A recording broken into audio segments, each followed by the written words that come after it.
જય ગોમનાથ ચેનલમાં આપનું સ્વાગત છે। મિત્ર, આજે છે ને અમુક જે અમારી સૌરાષ્ટ્ર કાઠિયાવાડની રૂંઢ ભાષા જે કહેવામાં આવે, એ રૂંઢ ભાષા શાન એક જાતની સાઈનની અમારી ભાષામાં શાનમાં સમજાવે, એમ સમજો તો સમજી જાય। કાંઈ એવી રૂંઢ ભાષામાં વાત કરે તો જે વાત કરનાર અને સમજનાર બે જ વ્યક્તિ સમજે, ત્રીજાને એમાં ખબર ન હોય। આને અમારી સૌરાષ્ટ્ર કાઠિયાવાડી રૂંઢ ભાષા કહેવામાં આવે। આમ એક બસ સ્ટેન્ડની અંદર લગભગ 60 વર્ષના ઉંમરના એક બેન 5-7 વર્ષનો છોકરો છે આરે, અને બસ ડેપોમાં બેઠેલા છે। હકીકત બની ગયેલી ઘટના।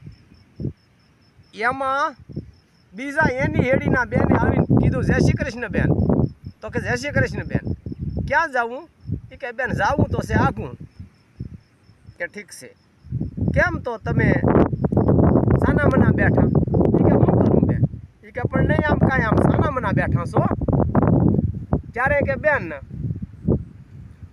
મન મવા તન બિલખા। બોલી બેન હમું જોઈને, હા? એ કે મન મવા તન બિલખા, અડધું અંગ વાણિયાને હાટડે। મારું અડધું અંગ વાણીડાને હાટડે, બેન વંશ વડહાળ અને મારું કાળજું કોડી નાર। જોની બેનડી આ હપેતરું છે, જોની બેન આ હપેતરું છે મારે હાથ, પણ ઓલી બેને શાંતિથી કે હોય બેન હોય। ઈશ્વરની ઈચ્છા, ઈશ્વર જેમ જીવાડે એમ જીવવું। આ બેને ઓલી બેનને કીધું, એ બેન તો સમજી ગઈ, પણ બાજુમાં નાની ઉંમરની જે 2-5 બેનડીઓ બેઠી હતી એ ન સમજી। નજીક આવીને પૂછ્યું, તમે બે બહેનોએ હું વાત કરી, કોઈ માસ્યાઈ સવો, કોઈ હગા સંબંધી સવો? તો એ બે 60 વર્ષની ઉંમરની બહેનું, કોઈ સંબંધ નથી, કોઈ અમે કોઈ વાતે અમે ઓળખતા નથી એકબીજાને। કે તો હવે તમે વાત શું કરી? અમને તમે કીધું છે મન મવા તન બિલખા, અડધું અંગ વાણીડાને હાટડે, કાળનું છે કોડી નાર। કીધું છે છોકરાને અડીન, આમાં અમને કઈ સમજાણું નથી, હવે સમજાવું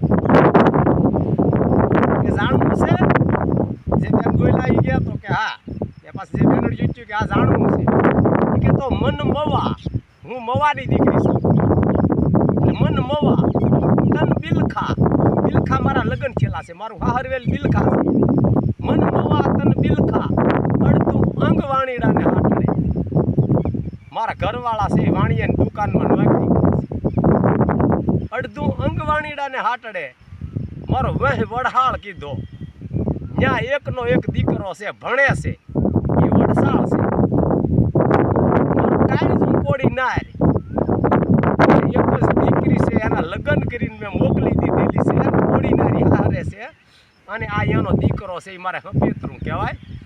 એને હઠો છે, મારા મમ્મી પાસે જવું છે, એટલે બેનું ત્યાં મૂકવા જાઉં છું। એટલે મેં કીધું મન મવા તન બિલખા,